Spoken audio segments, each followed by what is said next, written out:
Assalamu alaikum. Respected all the teachers and PG scholars.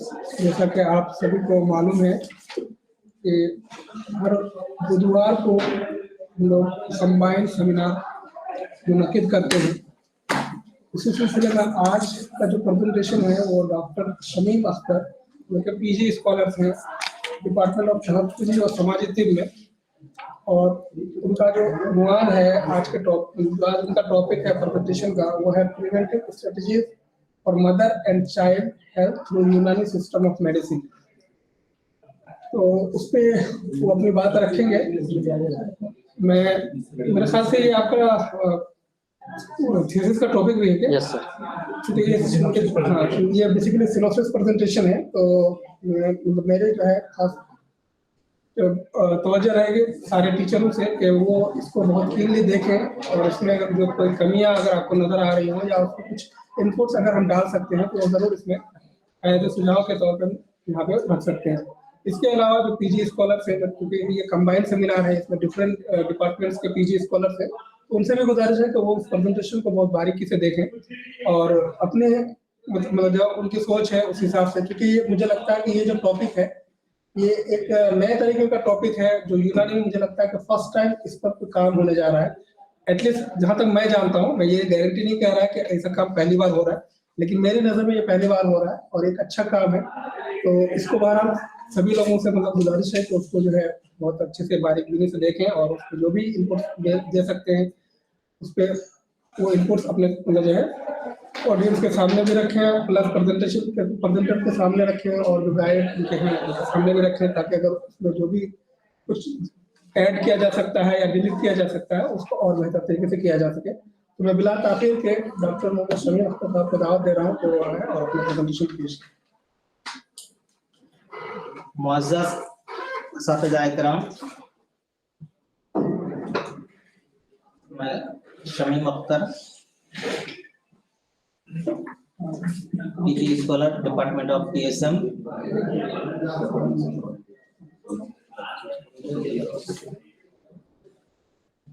मुअज़्ज़ज़ साथिया इकराम और हार्दिल अजीज और हमारे मुशफिक सुपरविजन और दीगर कलीग्स और हमारे इस सेमिनार हॉल में मौजूद हॉस्पिटल सुपरिटेंडेंट और इस कॉलेज के प्रिंसिपल साहब की तबीयत नासाज होने के कारण अपनी मौजूदगी में उनका भी शुक्रिया। सबको मेरा सलाम, अस्सलाम वालेकुम वरहमतुल्लाहि वबरकातुहू। आज का इस कंबाइंड सेमिनार में मेरा प्रेजेंटेशन का टाइटल उन्वान मेरा सिनॉप्सिस ही है, preventive strategies for mother and child health through यूनानी सिस्टम ऑफ मेडिसिन। मैं इस टॉपिक और इस सिनॉप्सिस को आप हजरात के सामने पेश करने जा रहा हूं। बगौर सुने और सजेशन जरूर दें, जहां जरूरत हो तो आप बिना हेजिटेशन और विदाउट किसी फिक्र के आप हमें बता सकते हैं। मैं उनको आइंदा उसमें सुधार करने की पूरी कोशिश करूंगा।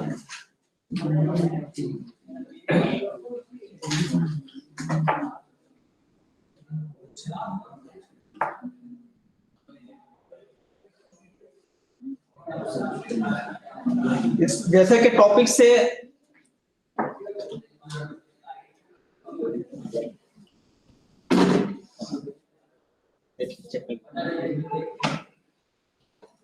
कि एमसीएच में प्रोग्राम, मेरा इस टॉपिक का टाइटल है कि हम एज ए प्रिवेंटिव क्या हम कर सकते हैं खासतौर पर यूनानी सिस्टम ऑफ मेडिसिन से, और इसकी क्या जरूरत है आगे। इस टॉपिक में सेंट्रल गवर्नमेंट से स्टेट गवर्नमेंट WHO तक इसमें कोशा है और बहुत सारे प्रोग्राम चला रहे हैं, लेकिन हम इस पे क्यों काम करें, उसके नीड ऑफ स्टडी में हम पहले की इसकी जरूरत को थोड़ा सा बताना चाहता हूं कि मौजूदा दौर में जिस दौर से हम गुजर रहे हैं, ये कोविड का एक बहुत बड़ा चैलेंज है तिब्बती दुनिया में, मेडिकल वर्ल्ड में।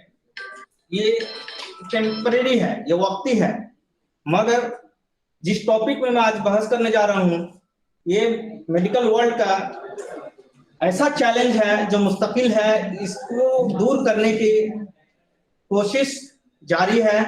ये सिर्फ हम नहीं, हमारे मेडिकल वर्ल्ड के जितने एक्सपर्ट हैं सब इस पे पूरी दुनिया में काम चल रहा है। लेकिन यूनानी सिस्टम ऑफ मेडिसिन में क्या कर सकते हैं, उसको हम लेके आपके सामने बात रखूंगा।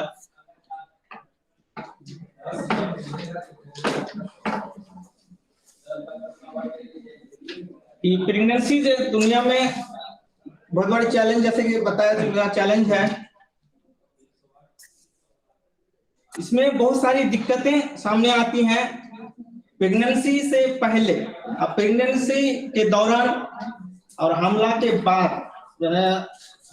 दौरान दर्द और जस्की के पोस्ट पास्चुरेशन के विलादत के बाद बहुत सारी कॉम्प्लिकेशन, बहुत सारी दिक्कतें आती हैं, और वो दिक्कतें कुछ फिजिकल चेंजेस होती हैं, तभी तब्दीलियां होती हैं। इससे घबराने की कतई जरूरत नहीं है, लेकिन उसकी कुछ मैनेजमेंट है, अब हम कर लेंगे तो उससे बहुत सारी कॉम्प्लिकेशन से हम बच सकते हैं। आगे तक तो रिकॉर्ड नहीं हो पाया। चलो कोई बात नहीं, जैसे जैसे जैसे करना है उसे। जैसे कि बता चुके कि ये एमसीएच ये हमारे मेडिकल वर्ल्ड का एक बहुत बड़ा चैलेंज है, और खासतौर पर हिंदुस्तान जो ये डाइवर्सिटी है, इतनी सारे कल्चरल रस्म रिवाज राइज है, जिसमें इस टॉपिक को और इस चैलेंज को सॉल्व करने की सोचना ही बहुत बड़ी हिम्मत की बात है। लेकिन उसमें किया जा रहा है और उसको अचीव भी किया जा रहा है। इसमें सबसे बड़ी एमएमआर आती है, मैटरनिटी मोर्टिलिटी और मॉर्बिडिटी रेट आती है, उसमें बहुत ज्यादा कमियां आई हैं, लेकिन अभी भी से हम दूर हैं। से बता दें बहुत सारी कंपनी इसमें जीडियानुदम खासतौर पर बहुत है, और मीडियम जेस्टेशनल डायबिटीज भी होती है। उसमें बहुत सारी कमियां होती हैं, जैसे आयरन की कमी होती है, कैल्शियम की कमी होती है, और उसमें इन्फेक्शंस होने के भी खतरे बढ़ जाते हैं।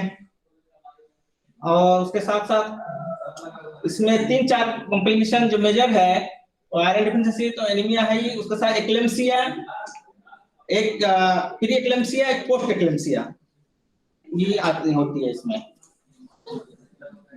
जो मॉर्बिडिटी और मॉर्बिडिटी रेट को हाई कर देती है। इसके साथ साथ जो फ्यूटल में जो फ्यूटस बढ़ रही होती है, जो उसकी नशनुमा हो रही होती है, ग्रोथ होती है, उसमें भी बहुत सारी डिफेक्ट आ जाती है। उसमें हार्ट डिफेक्ट, ग्रोथ रिटार्डेशन, उसमें आई की खराबी आ जाती है, आंख की खराबी, कान की खराबियां, पैर में खराबियां, होंठ की खराबियां, क्लेफ्ट लिप, क्लेफ्ट पैलेट, बहुत सारे प्रॉब्लम आती हैं।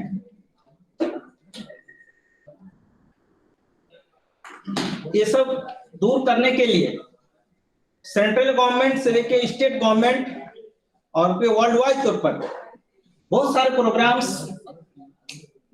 चल रहे हैं। इसमें प्रोग्राम्स में एमसीएच के तहत कम से कम 10 प्रोग्राम्स जो रन कर रहे हैं मौजूदा दौर में। उसमें HMIS है, DCHS है, EHS है, NFHS है, JSY है, WIPES है, ETC, EWEC भी एक आता है, जैसे एवरी वुमेन एवरी चाइल्ड, के हिसाब से ये सब प्रोग्राम्स हमारे रन है।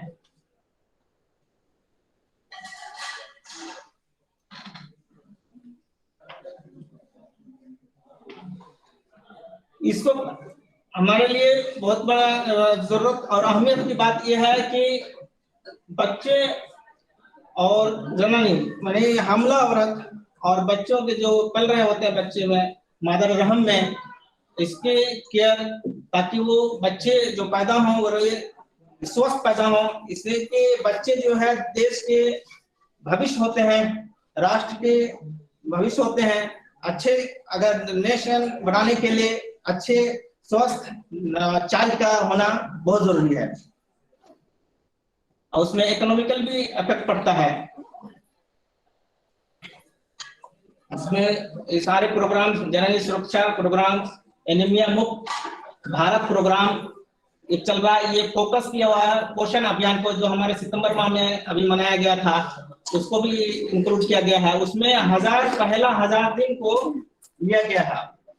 उसमें फ्यूटल लैब से लेकर के ब्रेस्ट फीडिंग से रजाक की मुद्दत से लेकर के 2 साल की उम्र तक को इंक्लूड है। विशेष तौर पर इसको ध्यान में रखते हुए सारे प्रोग्राम्स चलाए जा रहे हैं, खासतौर पर एनीमिया मुक्त भारत प्रोग्राम।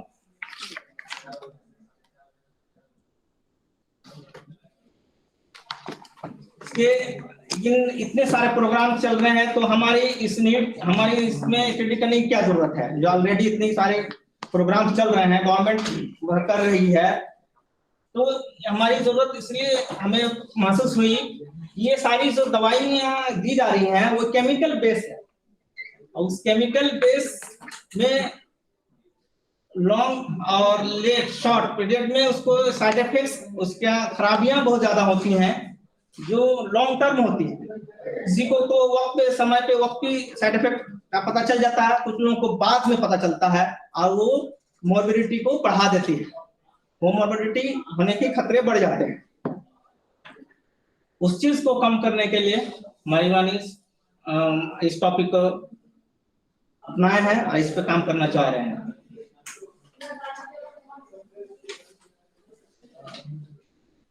हमें जरूरत है कि हम इस प्रोग्राम को और बेहतर तरीके से इम्प्रूव करें, ताकि ये जो हिंदुस्तान का टारगेट है कि इतना जो रेशियो है, बीमार है, मोर्टेलिटी रेट है, वो हमारे कम हो जाए और बच्चे जो हों वो भी तंदुरुस्त बच्चे हों और उनके जो बैड इफेक्ट पड़ते हैं वो भी कम हो और फ्री फ्रॉम साइड इफेक्ट्स हो। उसी कोई ऐसा टूल्स, ऐसा कोई जो पेश किया जाए जो आसानी से उसको लोग अपना सके। और हमारे इस देश में बहुत सारे मुल्क, हमारे देश खासतौर पर हमारा मुल्क ऐसा है कि इसमें गरीब तबके के लोग बहुत ज्यादा हैं और ऐसी ज्योग्राफिकल तौर पर इतने बड़े हैं कि हर एक फर्द तक, हर एक कम्युनिटी तक पहुंचना और इस प्लान को पहुंचाना आसान नहीं है। और हम ऐसा कुछ करना चाहते हैं जो लोकल में वो चीज मोबाइल हो, जैसे वोकल फॉर लोकल का जो हमारे प्रधानमंत्री साहब भी इस पर फोकस किए हुए हैं, उसको ट्रेंड चल रहा है, कोड भी चल रहा है, तो उसी को हम ऐसा बताएं। वो हमारे यूनानी सिस्टम ऑफ मेडिसिन में बहुत अच्छे तरीके से इसको बताया गया है, लेकिन मुंतशिर तौर पर है, उसको इकट्ठा करना करके हम एक आसान तौर पर मुहैया और घरेलू नुस्खे से और घर के आसपास जो चीज अवेलेबल है उसको इस्तेमाल करके हम ये सारे कॉम्प्लिकेशन हर उससे पेचीदगी से बच सकते हैं।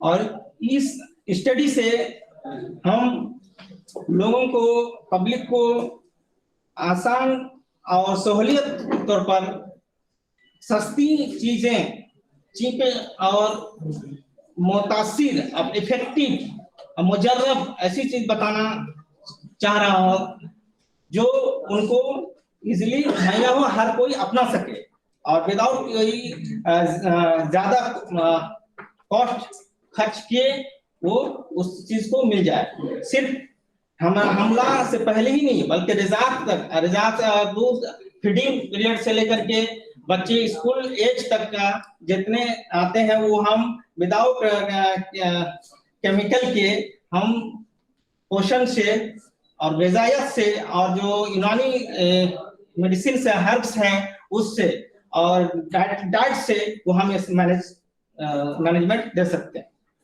और प्रिवेंट कर सकते हैं सारी कॉम्प्लिकेशन पे।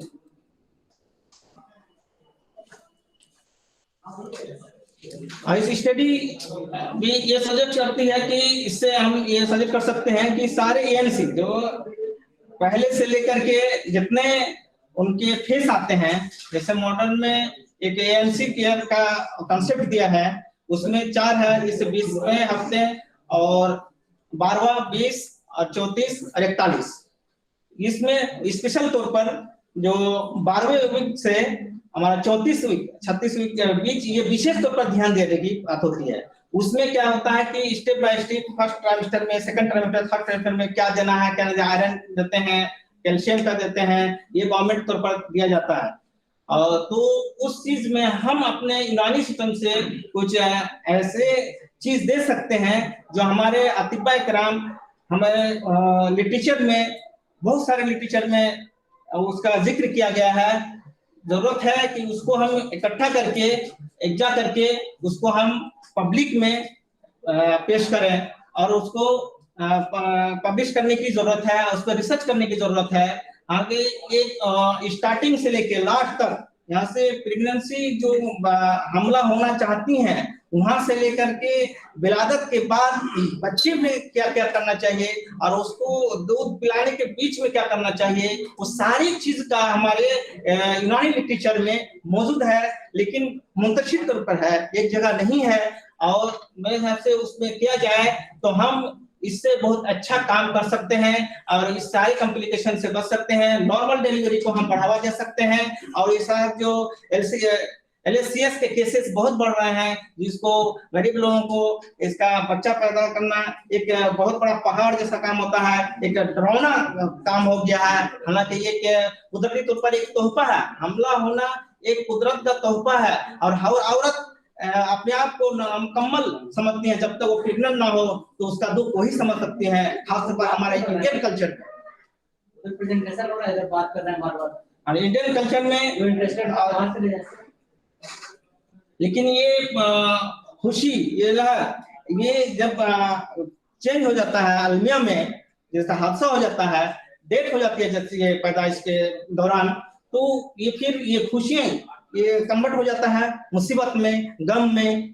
तो इस चीज से हम बच सकते हैं तब तक कि इजीली तौर पर, जब से मेडिकल हमारा एडवांस नहीं था उस जमाने में ये सारी चीजें बताई जा चुकी है कि हम कैसे केयर कर सकते हैं, हमल हो तो कैसे करेंगे। और तो मैं डिटेल्स में रिव्यू ऑफ लिटरेचर में बताऊंगा।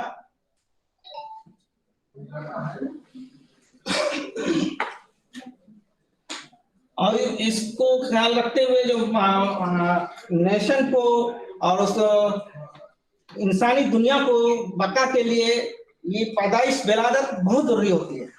बिना उसके नो इंसान का बका नहीं रह सकती है। वो एक नज्म है या कुदरती तौर पर एक सिस्टम है जो चल रहा है, वो चलता रहेगा ता क़यामत। तो इसमें लेकिन ये सबसे इसलिए वो अब एक रिसर्च में बताया गया है कि हमला औरत और बच्चे बहुत ज्यादा इन्फेक्टेड होते हैं, उसकी मुनाफत इम्यूनिटी बहुत कमजोर होती है, वो प्रोन होते हैं किसी इन्फेक्शन से मुतासिर होने के लिए। तो उसके लिए उसको उसी हिसाब से विशेष ख्याल करना बहुत जरूरी है, उसका केयर करना बहुत जरूरी है। उसी को मद्देनजर रखते हुए WHO से लेकर के सेंट्रल गवर्नमेंट से लेकर स्टेट तक सब उस पे काम कर रही है और उसका अगला 2030 तक जो मोटिव है और उसका जो मिशन है कि 1 लाख के पर 1,70,000 डेथ हो, ये हम एक्सेप्ट कर सकते हैं, इससे ज्यादा एक्सेप्ट नहीं कर सकते हैं, ये अभी का गोल है।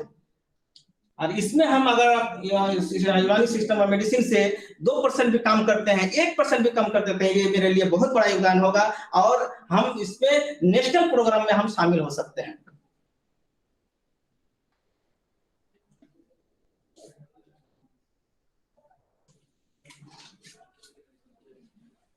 अब तक तो मैंने जरूरत को बताया कि इस स्टडी की जरूरत हमें क्या पड़ी है, क्यों हम ये कर रहे हैं, इसको मैंने संक्षिप्त में मुख्तसर में बताने की कोशिश किया। अब रिव्यू ऑफ लिटरेचर में जा रहा हूँ कि ये बात मैंने बताई ये वाकई प्रॉब्लम है, कहीं जिक्र है, या ऐसे मैं अपनी ख्याली पुलाव बता रहा हूँ। तो उसको प्रूव करने के लिए रिव्यू लिटरेचर मैं बताने जा रहा हूँ। एक रिसर्च में कि हेल्थ सिस्टम को प्रमोट करने के लिए खासतौर पर प्रेगनेंसी और बच्चे और एडोलेसेंस की ये तीनों को जो है बहुत महत्व रखा जाता है, और उस एमसीएच में तीनों को लाया गया है, मॉडिफाइड भी हो रहा है, दिन ब दिन इसको प्रोग्राम को शॉर्ट करते जा रहा है।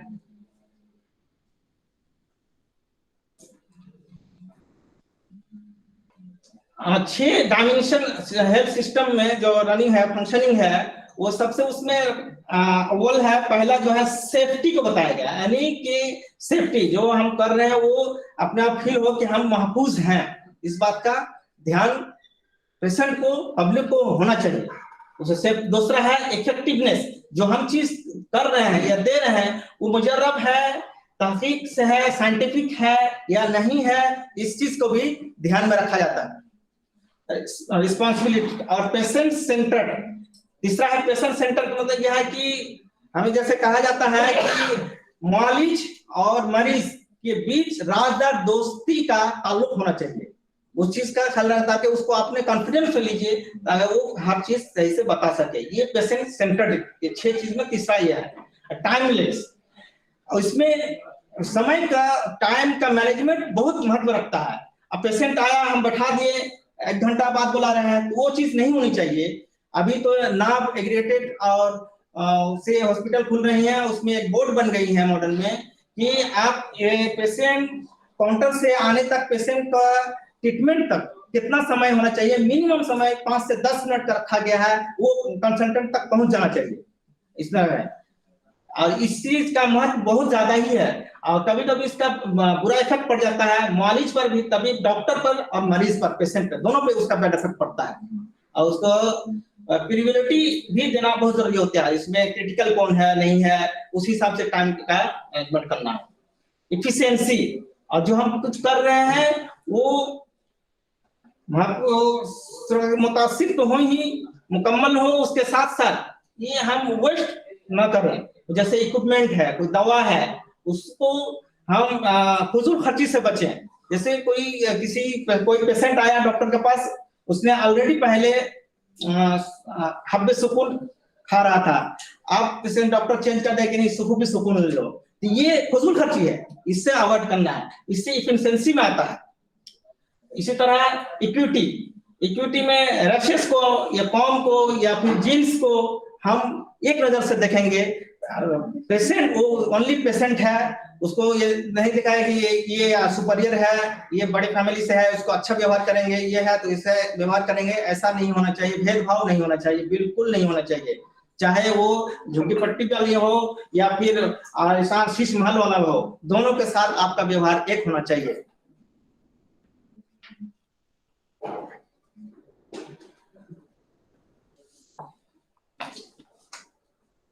इसके अभी हिंदुस्तान में बहुत सारे पिछले 2 सदी, जब से चाइल्डहुड का प्रोग्राम स्टार्ट हुआ है, तब से हमारे हिंदुस्तान, इंडिया विशेष तौर पर इसके बहुत ज्यादा मौसर कदम उठा चुके हैं और अभी तक उठाए हुए हैं, और बहुत सारे प्रोग्राम रन कर रहे हैं। ये इसका अभी जो डेथ हो रही है, 56,000 डेथ हो रही है इंडिया कंट्री में एवरी हर साल, और जिसमें ग्लोबल आलमी पैमाने पर जो डेथ होती है मैटरनल का, वो उसका हम 19% हिस्सेदार हैं, सिर्फ इंडिया 19%, बाकी 89 जो है 79 आधा पूरी वर्ल्ड जिम्मेदार है, उसका 19% हम जिम्मेदार हैं।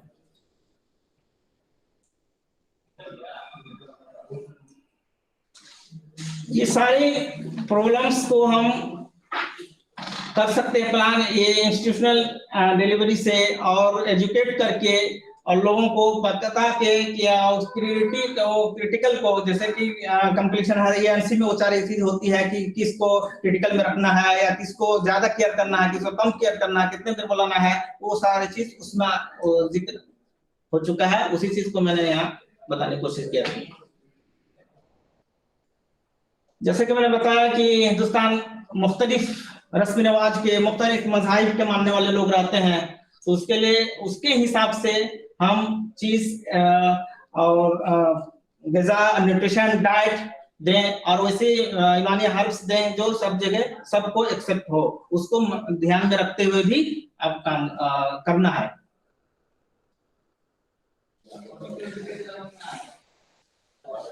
यूनानी सिस्टम ऑफ मेडिसिन में इसका इन सारे चीज का जितने मैंने कॉम्प्लिकेशन बताया और जो होती है प्रेगनेंसी में और बच्चों में, और वो सारे का सॉल्यूशन का जिक्र हमारे यूनानी लेक्चर में, यूनानी लिटरेचर में, यूनानी बुक्स में, पम्फलेट में है, हमारे अतिबा कराम उसमें लिख चुके हैं, लेकिन जरूरत है कि उसको हम अच्छे से पढ़ें, उनको करें।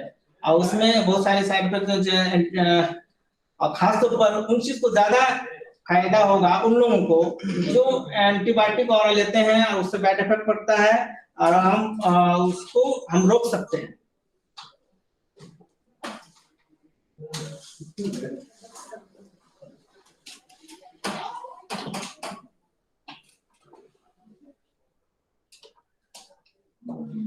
हम जैसे कि बताया देंगे, इससे पहले ही बताया कि हम यूनानी सिस्टम ऑफ मेडिसिन में कोई ऐसी चीज बाकी नहीं छूटा हुआ है जिसका जिक्र किताब में ना हो कि हम उसको केयर सही से ना करें, उस सारे का जिक्र है।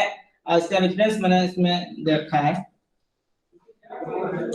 उसमें से खासतौर पर किताबुल फिरदौस में रब्बान तबरी ने एक बहुत अच्छी चीज बताया है, उसका जिक्र किया है।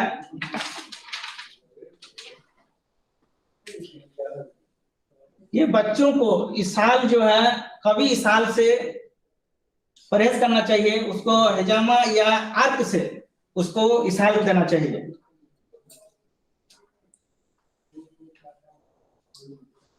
और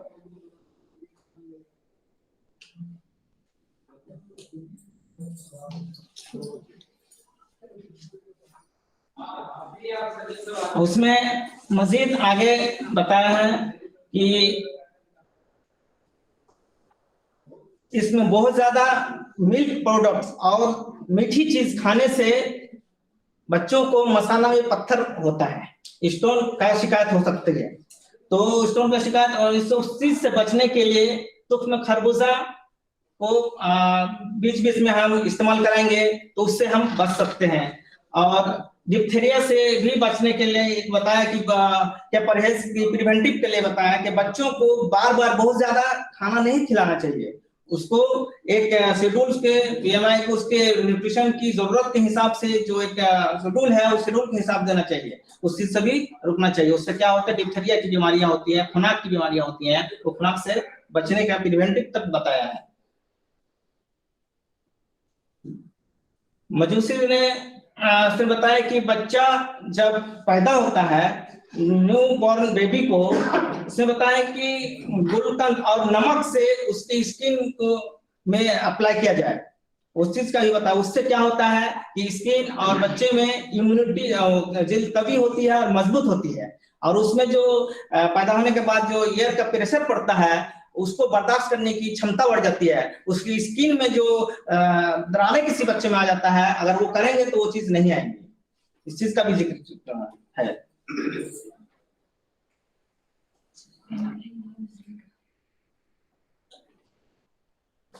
इफ्सिर आजम में हकीम आजम ने बताया कि बच्चे जब पैदा होते हैं उसमें तनहीक करते हैं, यानी कि शहद या खुरमा को मैश करके उसके तालू में चिपका देंगे। तो एक रिसर्च हुआ है और एक बात सामने आई है रिसर्च में कि जब बच्चा पैदा हो फर्स्ट में जो चीज आप उसके तालू में लगा देंगे उसको ताउम्र उसको उस चीज की बैड इफेक्ट जो होती है, उससे जो बीमारियां होने वाली होती है वो नहीं होगी, नहीं हो सकती हैं। यहाँ ये रिसर्च भी आया है।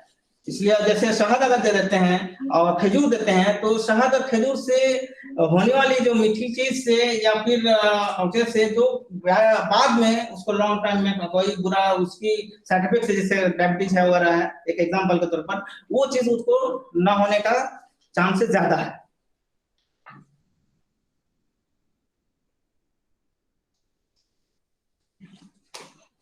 हाजिक में किताब हाजिक है, उसमें अजमल खान ने बताया, जो हमारे मसीहुल मुल्क भी बताया जाता है उनको।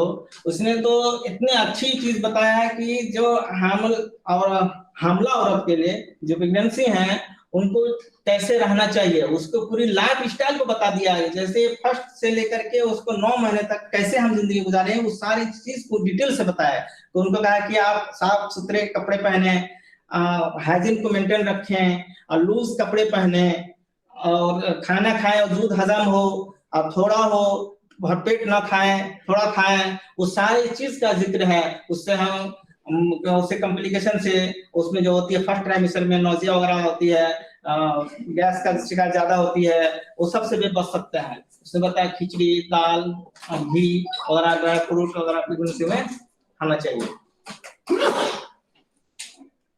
और उसके साथ साथ प्रेगनेंसी औरत लेडीज की आम जिस्मानी कमजोरी और हैबिचुअल, और किसी को इस बार बार हार्मोन साकित होने की शिकायत है, अबॉर्शन हो जाता है, उसके लिए या उसके लिए कंपल्सरी तौर पर और जनरल सभी के लिए जो आम कमजोरी दूर करने के लिए, और जो साइड इफेक्ट उससे जो हमको नहीं पता रहता है, छोटी छोटी कंपनी से बचने के लिए, बहुत सारी कमजोरी से और कॉम्प्लिकेशन से बचने के लिए उसने माजुन हमल अंबरी अलवी खान एक यूनानी कंपाउंड है, मरकब है, उसका इस्तेमाल करने बताया है कि पहला फर्स्ट ट्राइमेस्टर तीसरे महीने से 7वें महीने तक हर महीने के 20 दिन, शुरू के 20 दिन इसको इस्तेमाल करने के लिए बताया गया है। उसमें बच्चे मदर और उसमें बन रहे मदर रहम में बच्चों के दोनों के लिए फायदेमंद है। हमारे सिस्टम ऑफ मेडिसिन में प्रिवेंटिव तौर पर बहुत सारे तदाबीर हमल तदाबीर बयान किए हुए हैं, जिक्र है जिसका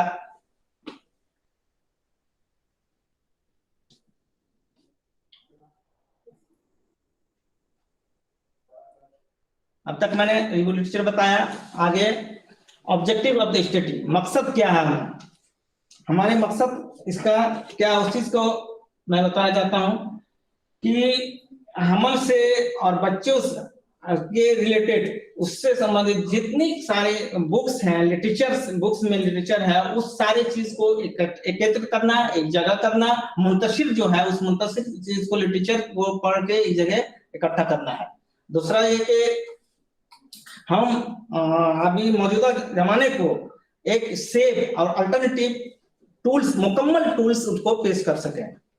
हम यूनानी सिस्टम मेडिसिन ऐसा एक टूल्स पेश करें जो गवर्नमेंट को इस बात पे, हेल्थ विभाग को इस बात पे हम एक रिसर्च तौर पर और एक टूल्स दें जो साइंटिफिक हो, रिसर्च हो, ताकि वो हम ये इजीली तौर पर इनकॉर्पोरेट कर सके, उसमें हिस्सेदारी कर सके कि हमारे नेशनल प्रोग्राम जो एमसीएस में चल रही है उसमें हमको शामिल किया जाए। हमारे में बहुत सारी अच्छी चीजें, अब मुकम्मल इसका एक टूल्स है जिसको अगर हम अपनाएंगे तो हम बहुत सारे कॉम्प्लिकेशन से जो हमारे होते हैं उससे हम बच सकते हैं, इंस्ट्रूमेंटल डिलीवरी से बच सकते हैं। और जो एक मुल्क का बहुत बड़ा रेशियो, बहुत बड़ा अमाउंट, बहुत पैसे उस पर खर्च होते हैं। अभी जनरल सोसाइटी में उसमें हमारा क्या है कि उसमें हर इंस्टीट्यूशनल डिलीवरी वाले को उसमें 2 ग्रुप बताया गया है, एलपीएस और एचपीएस, यानी हाई प्रोन रीजन वाले और लो सिस्टम में। तो उसको क्या करते हैं, 1400 रुपये 700 रुपये पर डिलीवरी बच्चे को, माँ को देते हैं, मैंने हमला को औरत को दिया जा रहा है। तो ये सब चीज से भी हम बच सकते हैं। अब बहुत सारे हम योगदान दे सकते हैं, प्रदान दे सकते हैं अगर हम इस तरह इस प्रोग्राम को इस तरह ये टूल्स अगर पेश कर देते हैं तो हमारी बहुत बड़ी अचीवमेंट होगी। मटेरियल्स एंड मेथड, मटेरियल्स में क्लासिकल यूनानी लिटरेचर है, रिसर्च पेपर्स हैं, जर्नल पब्लिश जो हो चुके हैं वो है, और सर्च इंजन है, इंसाइक्लोपीडिया है। मेथड में जैसे कि बताया कि लिटरेचर चीज को इकट्ठा करना है, उसके लिए बहुत सारे जहाँ जहाँ जाना हो, लाइब्रेरी वगैरह, फिजिकल अगर जिस्मानी तौर पर भी कहाँ जाना पड़े तो उसमें जाया जाएगा। अगर रिक्वायरमेंट पड़ गई तो उसके साथ साथ ऑनलाइन मुख्तलिफ ऑनलाइन जो है सर्च इंजन है उससे कलेक्ट करना। प्लेस टू विजिट, अगर जरूरत पड़ी तो कहीं जाना हो, हमारे लाइब्रेरी में मौजूद ना हो, बाहर की लाइब्रेरी में हो, खुदावस लाइब्रेरी है, लाइब्रेरी आयुर्वेदा यूनानी कॉलेज करोल बाग दिल्ली है, मौलाना आजाद लाइब्रेरी अलीगढ़ मुस्लिम यूनिवर्सिटी अलीगढ़ है, सेंट्रल लाइब्रेरी एनआईएम बेंगलोर है, इब्न सीना एकेडमी अलीगढ़ है, अगर जरूरत पड़ी तो यहाँ भी जा सकते हैं। Place of study government typical PSM department PSM government typical college. Study design जो है बेसिक लिटरेचर रिसर्च है, लिटरेरी रिसर्च। किसी इन्वेस्टिगेशन की इसकी जरूरत नहीं है, एथिकल क्लियरनेस की भी जरूरत नहीं है। ऐसा हमारे रेफरेंस है, ये ड्यूरेशन है 18 महीना का है।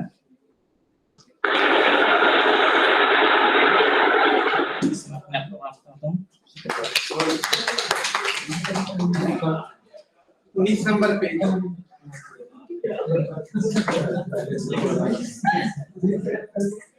पहले से पता था ये लोग कंजूस नहीं है, तालिब नहीं है। इसमें जो है आपने कहा कि बहुत सारे मज़ाहिब के लोग हैं, लेकिन यहाँ पर कल्चर है, कल्चर से मतलब तो नहीं होता है। नहीं, बात आपकी सही है। मैंने कल्चर भी बताया, उसके साथ इस हम मुल्क भी बताया। मैंने ये वर्ड यहाँ जिक्र नहीं किया, मैंने समझाने के लिए बताया। मुख्तलिफ मज़ाहिब के तो लोग रहते ही हैं, आप जानते हैं, लोग भी जानते हैं। नहीं, वो नहीं, मेरा कहने का मतलब है कि हम अलग-अलग कल्चर्स को ले रहे हैं, अलग-अलग मज़हब को ले रहे हैं, तो उसमें कल्चर का लफ्ज़ रिलीजियस नहीं है। दूसरी बात ये है कि मेरा कंसर्न है कि आपने जिक्र किया है माँ से लेके बच्चे तक का पूरा, तो आपके जो तरतीब है वो तरतीब पहले इसमें बच्चा आ गया है, फिर माँ के बारे में बताया गया है। तो अगर वो तरतीब शुरू से होती कि हमल से पहले के प्रिवेंटिव हो या उसके जो तहफ़्फ़ुज़ात है, तहफ़्फ़ुज़ी चीजें हैं, उसके बाद फिर जो है हमल के दौरान के, उसके बाद फिर विलादत के वक्त की, फिर विलादत के बाद जो है बच्चों की, अगर ये होता तो क्या सही नहीं होता? बिल्कुल, ये हमारा सिनॉप्सिस है, एक खाका बताया गया है। वो थीसिस जो हमारी तैयार होगी इसी सिंट में आप ही की बताई हुई चीज पे होगी इंशाल्लाह, और उसके पूरे प्लान है।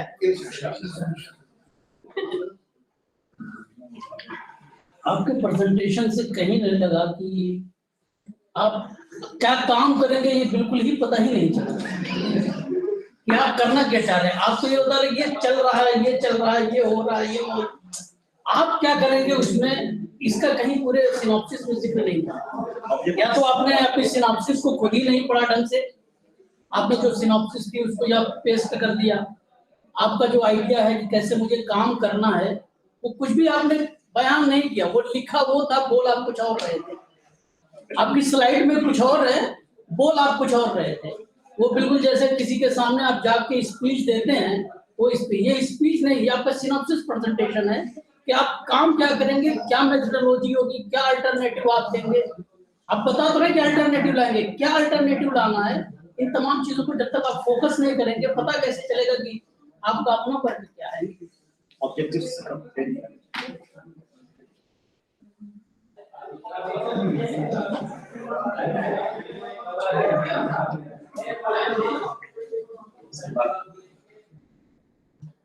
हमने सारी चीज अब जितने हैं, जो अगर इसमें मैं सिनॉप्सिस में लिखने लगूंगा, बहुत कुछ है, बोला दूसरी चीज है, ये मैटर है।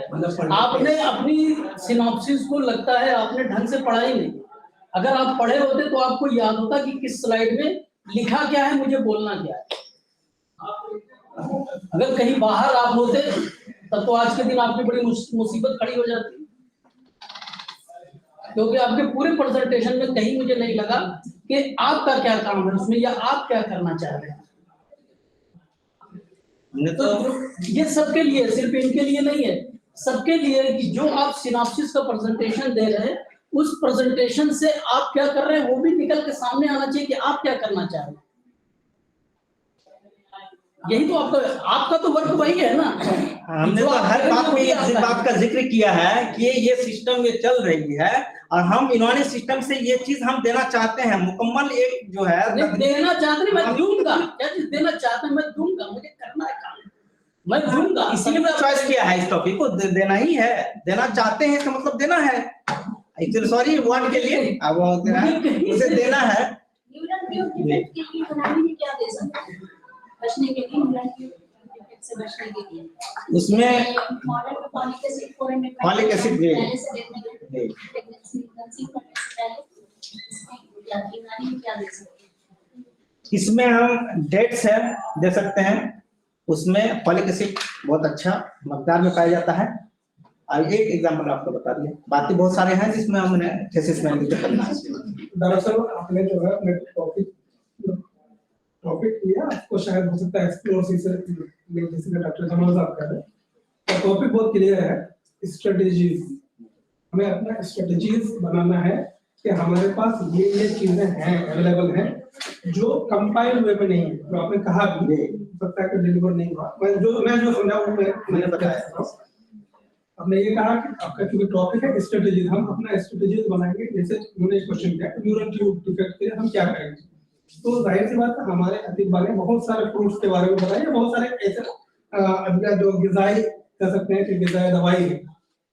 अब रिसेंट टाइम में ये है कि वो प्रूव्ड हो गई कि इसमें ये केमिकल्स पाए जाते हैं, तो जाहिर सी बात है अगर हमें ये नोन है कि फॉलिक एसिड की डिफिशिएंसी से न्यूरल ट्यूब डिफेक्ट होता है, तो वो तमाम गिजाएं या वो तमाम दवाएं जो यूनानी में मेंशन है और जिसके कोई अब हो चुकी है, तो उसमें फॉलिक एसिड हम कह सकते हैं कि ये दवाई दी जा सकती है।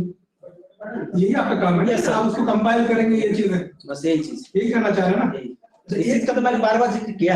अब वो एक चीज को डॉक्टर साहब नहीं समझ रहे, या आप हो सकता है कि आपको दर्शन नहीं किया होगा।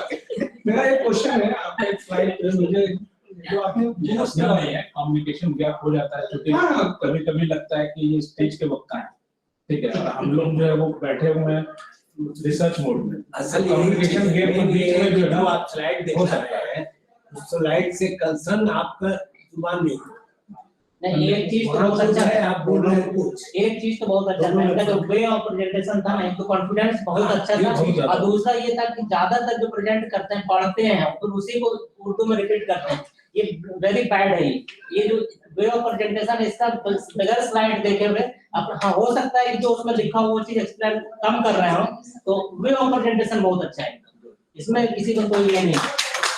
और बहुत अच्छा मेरा एक क्वेश्चन है, वो जो आपने स्लाइड में फ्रूट्स वगैरह का जो जिक्र किया है, कि वो स्लाइड दिखाई जरा। हाँ हाँ हाँ, मैं भेज दे रहा हूँ ऑल इन वन। तो मुझे वो ईमेल भेजिए ना। इससे पहले वाला स्लाइड और उससे पहले एक minute. Ramban Tawri says if you want to prevent disease in childhood, then you need to rest. Excess use of fruits, sweet, eatables, cheese, milk, and these foods. अब एक्सेस का क्या मतलब, यहाँ पे थोड़ा सा ज्यादा बार-बार नहीं, जैसे देखिए जो आपने लिखा कि फ्रूट्स नहीं देंगे, फिर क्या देंगे? फ्रूट्स देखना है, एक्सेस फ्रूट नहीं देना, ज्यादा और बार-बार, दो वर्ड है, ज्यादा बार-बार, बार-बार दीजिए लेकिन कम दीजिए, फ्रीक्वेंसी और अमाउंट में। चीज, जैसे चीज आपने कहा है जी, चीज विच का मिल्क और मिल्क प्रोडक्ट, ये भी हम बहुत ज्यादा इस्तेमाल बच्चों को कराएंगे। तो अभी एक रिसर्च, करंट रिसर्च आया है कि अगर जो बच्चे ज्यादा दूध पीते हैं उसकी भूख कम होती है, उसकी डिमांड जो न्यूट्रिशन का कम हो जाता है और उसमें आयरन डिफिशिएंसी हो जाती है। हाँ, तो इसलिए डिमांड उसका कम हो जाता है, कम खाते हैं, ग़िज़ा कम खाते हैं, खाना कम खाते हैं, दूसरी चीज की डिमांड कम हो जाती है, इसलिए उसको हो जाती है। इसलिए मिल्क जो हम दे तो मिल्क भी कम दे, या मिल्क दे तो उसके साथ आयरन सप्लीमेंट जरूर दें।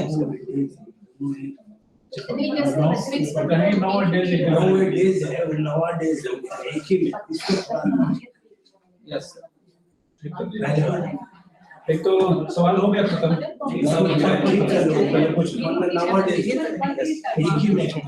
यस सर, वो इस पे टैपिंग में अच्छा, जितना भी जितना भी स्पेसिफिक इन्होंने बताया मदर के लिए या चाइल्ड के लिए, तो क्या ये बिल्कुल 100% सही है या उस पे भी फिर क्लिनिकल रिसर्च की जरूरत है? जैसे आपने बताया कि बच्चे को बार-बार खिलाने से डिप्थीरिया होने के चांसेस होता है।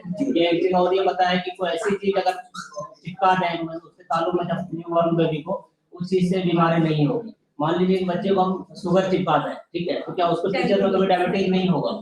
ये अभी एक रिसर्च आया है जो पेपर्स मिल सकते हैं आपको, कुछ जिक्र किया गया है कि ऐसा कुछ है, उसको मजीद तहकीक की जरूरत है। क्या बताया है कि कोई चीज ऐसा चिपका हाँ, जो उसको दिया जा रहा है उस चीज से जो बीमारियां होती हैं, जो खराबियां फ्यूचर में आ सकती हैं, उसको वो चीज नहीं होती। जैसे एलर्जी है, समझ लीजिए किसी को एलर्जी होती है, शहद से किसी को एलर्जी है, तो अगर वो आप उसको पैदाइश के बाद उसको अगर चटा दिए तो शहद से एलर्जी नहीं होगी। एलर्जी की बात तो समझ में आ रही है, ठीक है, पैदाइश के बाद 6 महीने तक तो फिर देना ही नहीं है। नहीं, इसमें हमारे एलर्जी के पैदाइश के बाद देना है, वो खिलाना नहीं है, सिर्फ चिपका इतना कम मिकदार में करना है कि वो चटा देना है। एलर्जी वाली बात तो समझ में आ रही है, चलिए एंटीबॉडीज वगैरह अगर एलर्जी से बचे तो ये बहुत बड़ा हमारी अचीवमेंट होगी।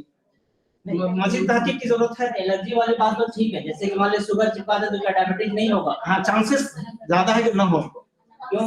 एलर्जी वाला तो समझ में आ रहा है कि एंटीबॉडीज बन जाएगा, शुगर से अब वो मजीद तहकीक की जरूरत है, रिसर्च की जरूरत है। ये असल में तहनीक एक कस्टम है जो आप सल्लल्लाहु अलैहि वसल्लम की सुन्नत से रवायत है, जिसमें शहद और खास के जो खजूर को उसको थोड़ा सा चुन करके, अगर जो रिलीजियस पीपल होते थे उसके पास माया ले जाती थी अक्सर, और उसको बालों में चिपका लेते थे। 10 या 12 रिसर्च पेपर आए डिफरेंट डिजीज को लेके, उसके बिना पे कुछ चीजें हैं, लेकिन उन्होंने जो जिक्र किया है, क्या नाम था उनका, इंडियन राइटर थे अक्सर आजम साहब, हाँ, उनका थोड़ा सा कोड अलग है, मतलब उसी का एक एक्सटेंशन है कि जिस चीज से खराबी होने के चांसेस हो उसको चिपका दें, तो ये तहकीक का इशू है। लेकिन कई रिसर्च पेपर उस पे आ चुके हैं, मलेशिया में, इंडोनेशिया में, अरब कंट्रीज में, खास के जो लोकल नोमेड्स हैं अरब के, उनके यहाँ अभी भी ये चीज है कि बच्चे को पैदा लेते हुए वो जो है ना उसको थोड़ा सा मुंह में चबा के, पाइस कहते हैं कि जैसे मौलाना या फकीर दरवेश टाइप के लोग, उनको ले जाकर बच्चे वो उनके तालु को चिपकाते थे। अभी भी देखिए कि बच्चों में 8 लाख से ज्यादा डेथ जो है ना, सिर्फ और सिर्फ ब्रेन में आपको ऑक्सीजन और वो क्या कहते हैं आपको खून नहीं पहुंचाने की वजह से, ऐसे भी दुनिया में रिपोर्टेड हो रही इस साल में। तो उसका भी एक रिलेशन है एक रिसर्च पेपर में कि शायद इसकी वजह से न्यूट्रिशन भी पहुंच रहा है उसके ब्रेन को।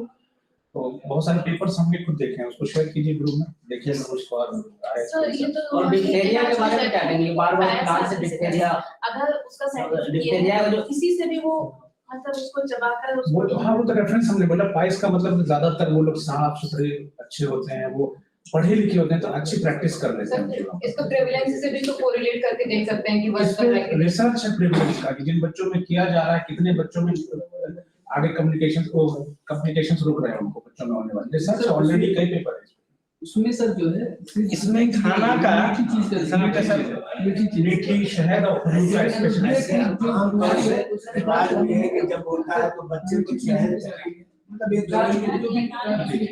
हम लोग क्या घरेलू है, बच्चे को जो है शहद खाते हैं। ये बात अलग उनका है, क्या नाम है, किस बुक में लिखा हुआ था वो, कौन जो कहा था उन्होंने, कोई जिस चीज से दिक्कत हो वो जो अच्छा स्टेटमेंट फिर आजम, हाँ ये बहुत आजम सर ने बहुत खतरनाक स्टेटमेंट बता रहा है, उसको मजीद तहकीक की जरूरत है। इसको तो किसी को मौसी खानदानी बीमारी आ रही है तो कुछ हमारे आने वाले ना उसके, अरे कुछ भी पॉसिबल है। अभी 2 आदमी एड्स से बच गया, पता है आपको, रिसेंट एड्स डे पे नई न्यूज आई, ये 2 लोग स्किप कर गए एड्स से, तो आपको क्या पता कल वो ठीक हो जाए। और सुनना प्रैक्टिस है तो यकीन होना चाहिए कि कुछ हो सकता है। हदीस में भी इसका जिक्र आया हुआ है, इस बात का जिक्र नहीं है कि क्या करना नहीं होगा, इस जिक्र है कि ये तहनीक करना चाहिए। हाँ, इससे कंसर्न ये भी है कि बोटुलिज्म, लोकल इन्फेक्शंस ये सब होने के चांसेस है। एक पेपर सिर्फ इस पे है, इन बच्चों को जब ये टेक्निक्स हम ले रहे हैं, खास के अफ्रीकन कंट्रीज, मुस्लिम कंट्रीज में कुछ केसेस में बोटुलिज्म हो गया उनको, मतलब कि इन्फेक्टेड चीजें चली गई, उसके अंदर जो धूल चला गया, ये सारी चीजें इन्फेक्शन, तो उसके लिए भी एक पेपर आया किस तरह से इन प्रैक्टिस को हम रोक सकते हैं इससे। इसी सब पे रिसर्च करना है, बाकी चीजों पे दुनिया कर ही रही है। ये सब स्टेटमेंट्स पे अगर नहीं हम थीसिस बना सकें तो हम कम से कम अपने यहाँ पीडिया डिपार्टमेंट में, गायनी डिपार्टमेंट की प्रैक्टिस शुरू करें इसकी, क्या जाता है। इसलिए इग्नोर करने से पहले, जब एक्सेप्ट नहीं कर सकते इग्नोर भी नहीं कर सकते हैं बिना से। नहीं सर वो तो प्रूफ है कि मतलब मीठी चीज का मुझे वो सुनना है। हाँ, वो लेकिन इन्होंने जो है हकीम, पहले जो हकीम हुआ करते थे, ज्यादातर आलिम हुआ करते थे साथ में, या दूसरे रूम भी उनके पास होते थे, उनसे भी तो ये सारी हदीसें गुजरी होंगी, उनका कुछ एक्सपीरियंस भी हुआ करता था, तो उन्होंने जो ऐड किया उसको टेस्ट करने की जरूरत है। अच्छा, ये जो आपने लिखा हुआ है, बस एक मिनट सर ने बताया जैसे कि क्वेश्चन था सर का कि खुना का डिप्थेरिया का बारे में बताया है कि वो कैसे होगा, तो ये डायरेक्टली आप सोचेंगे तो नहीं है, बल्कि बच्चे की कंटिन्यू क्या करते हैं कि कुछ ना कुछ मुंह में खाते पीते रहते हैं, तो उससे क्या होगा, कहीं फेंक दिया रह गया, इन्फेक्शन उसका होता है, और वो सबसे खाएंगे तो सबसे ज्यादा कि ठंड मौसम में जैसे है कुछ है तो पेट भरा हुआ रहेगा। जो ये लॉजिक आप डायरेक्ट सोचेंगे तो डायरेक्टली नहीं होगा, इनडायरेक्टली है वो इसमें जो अपर रिस्पिरेटरी ट्रैक्ट में इन्फेक्शन होने का खतरा ज्यादा बढ़ जाता है। उसका कॉलेज का हाँ बस, लेकिन मैं अपना ओपिनियन बता रहा हूँ, इसका ये किताब में उसका जिक्र अभी नहीं है, वो बताया है इसी से बार बार खाना खाने से बच्चों में ये चीज हो सकता है, उस चीज से प्रिवेंट करने के लिए बार बार ना खाए, एक शेड्यूल बनाया है उसके हिसाब से बच्चों को खाना। वो 2 साल की होगी, उसमें यहाँ पर बच्चे की बात कर रहे हैं, हाँ बच्चे की बताया, बच्चे की बात कर रहे हैं, और आप हो सकता है 2 इयर्स की बात कर रहे हैं, 2 इयर्स में बच्चे इतना अपने लेवल पे खाते हैं, पहले ये बताइए। नहीं तो 2 इयर्स को प्रमोट किया गया है, यहाँ 2 इयर्स की बात नहीं है, ये जनरल बच्चों की, हाँ 5 इयर्स तक स्कूल पीरियड के जो बच्चे बच्चों को शामिल 5 इयर्स तक के बच्चों के लिए है। जी। ये जो आपने ये जो सेकंड लास्ट वाला लाइन ड्रॉप करेगा, इसी का सेकंड लाइन, सेकंड हाँ यहाँ फ्रीक्वेंसी डाइट प्रीफर हेजामा topping and food juice over फसर venesection and strong purgative in children, जैसे हमने पहले बताया और कितने साल के बच्चों में आप करेंगे? ये 2 साल के बाद के बच्चे ना, ये कपिंग और फसद कंटेंट नहीं है? 10 साल तक नहीं 10 साल के बाद तो बच्चे में 10 साल का एज में बच्चे नहीं समझ होता, वो एडल्ट में आ जाता है। लेकिन आपका ये कंपैरेटिव में बताया है कि वेनिसेक्शन नहीं करेंगे, अगर ये परगेटिव इस साल बहुत सारी चीजें हैं उसमें हेजामा या जूस से करेंगे, हेजामा बताया है, हजामत से या जूस से हम उसको इस साल देंगे, कुछ ऐसा जूस लीजिए जो ऐसा फल में जिसका उसमें परगेटिव का पाया जाता हो, इस साल का खूबी पाया जाता हो, वो चीज आपको देने की कोशिश कीजिए। उसमें बताया गया कि कभी इस साल नहीं देना। नहीं मतलब जो आप क्वेश्चन कर रहे हैं ना उसका, क्योंकि हिजामा के बारे में लिखा है कि 10 साल शायद, लेकिन उसमें एक चीज ये भी है कि अगर जरूरत पड़े तो किया जा सकता है 2 साल से ज्यादा, 2 साल से ज्यादा उम्र के बच्चे को दिया जा सकता है अगर जरूरत पड़े तो आपको लगता है कि ये चीज यही आपका ऑप्शन बचा है उसके लिए। शुरू में 2 वर्ड यूज किया आपने, एक वर्ड यूज किया प्री एक्लेम्सिया, एक यूज किया पोस्ट एक्लेम्सिया, वो क्या होता है पोस्ट एक्लेम्सिया? एक वर्ड होती है जिसमें प्रेग्नेंट औरत को सबसे पहले एक्लेम्सिया समझिए, एक्लेम्सिया होती है कि जो चीज उनको नहीं होती है वो चीज सडनली उसको आ जाए, जैसे हाइपरटेंशन वो उनको नॉर्मल में चेंजिंग आते हैं, हाइपरटेंसिव हो गया, उसका साथ साथ में सबसे ज्यादा हाइपरटेंसिव आता है उस एक्लेम्सिया में, और उसके साथ साथ मिर्गी जैसे दौरे आ जाते हैं, ठीक है, चिनकी जिसको हम कहते हैं, सीजर आ जाता है ना, और वो चीज उसमें होने लगती है। एक होता है कि प्रेगनेंसी से पहले ना, बिलावदर से पहले, जिससे डिलीवरी से पहले भी वो चीज होती है और डिलीवरी के बाद भी होते हैं, वो 72 घंटे उसका प्रोन होता है, तो उसका वर्ड यूज जो करेंगे पोस्ट एक्लेम्सिया। हाँ पोस्ट एक्लेम्सिया, नहीं प्री एक्लेम्सिया और पोस्ट एक्लेम्सिया, ये पोस्टपार्टम एक्लेम्सिया, पोस्टपार्टम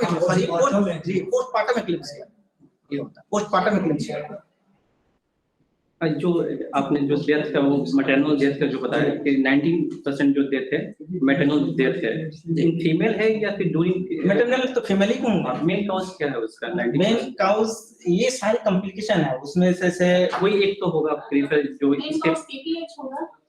जिन्याने दम हमने सिर्फ वो चीज नहीं है, वो सारे चीज को इंक्लूड करके बताया गया है, लेकिन मेन तो एक होगा ना, ये कोई अभी किसी ने ऐसा कुछ नहीं बोला है रियल है, इसके साथ 2-3 लोग भी अपनाया है। वो तो है haemorrhage is the most common cause ना जी, फर्स्ट में उसको प्रेफर किया है, हेमरेजिक का जिक्र आता है, और उसके बाद आपका एक्लेम्सिया का आता है, उसका जीडीएम का बाद में आता है, बहुत कम एरर में आता है, ये सो हाइड्रोनेफ्रोसिस भी आता है। हेमरेज के बाद तो नसल से एनीमिया है, एनीमिया तो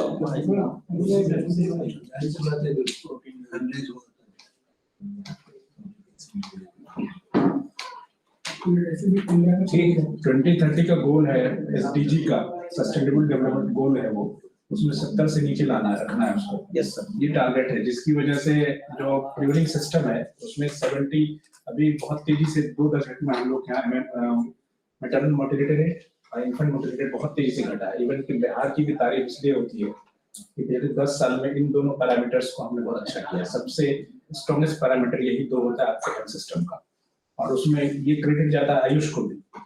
डॉक्टर वसीम साहब ने बड़ी मेहनत की। जो लोग आयुष में 2005 में 301 था, अभी आ गया 217 का। अभी एसडीजी गोल रखा है किसी तरह से 70 से कम हो रखेंगे।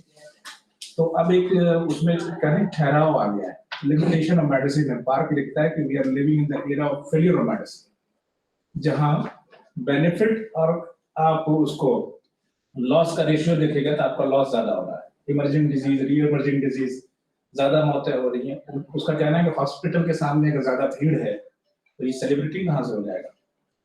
तो इसका मतलब ये है कि हम भी कुछ अपनी कुछ मदद कर सकें। जैसे आपको कोई पूछ ले कि हमला औरत में ये दवा दे सकते हैं, अगर आप सही मानों में यूनानी की बात करेंगे तो हालत खराब हो जाएगी, सोचने पड़ जाते हैं। बच्चे में लिख सकते हैं, पोस्टमार्टम में, ठीक है, एएमसी केयर बता ही दिया मैंने। तो ये स्टडी सिर्फ इसलिए है कि इन चीजों को थोड़ा सा भी हम आंसर कर सकें। अभी बहुत प्रिलिमिनरी है कि इनके डाटा को हम सिर्फ इकट्ठा करेंगे। हो सकता है कि इसमें बहुत सारी चीजें शमीम के प्लान में जुड़ा हुआ नहीं हो। यहाँ डिस्कस करने का मतलब है कि जैसे आपने एक अच्छी चीज बताई कि तरतीब कैसे करनी है। अब आप लोग ये बताएं कि इसमें जोड़ें कैसे, क्या चीज सिनॉप्सिस में ये सबमिशन होना चाहिए कि 20 लोगों का दिमाग लगेगा तो और अच्छी चीज आएगी। इसमें हम कैसे जोड़ें, क्या क्या चीज दे सकते हैं। जैसे एएमसी केयर है, चाहे बच्चों की, अब इसी पे आप लोग सबका भी टेंशन होगा, बच्चों की उम्र कहाँ तक लेगी। कहीं के एडोलेसेंट तक 19 साल तक ले लेता है, ठीक है, 13 साल तक नहीं होना। तो इसमें थोड़ा सा ऐड करें आप लोग कि हम इसको आसान करने के लिए इस तरतीब को, एक वेग टॉपिक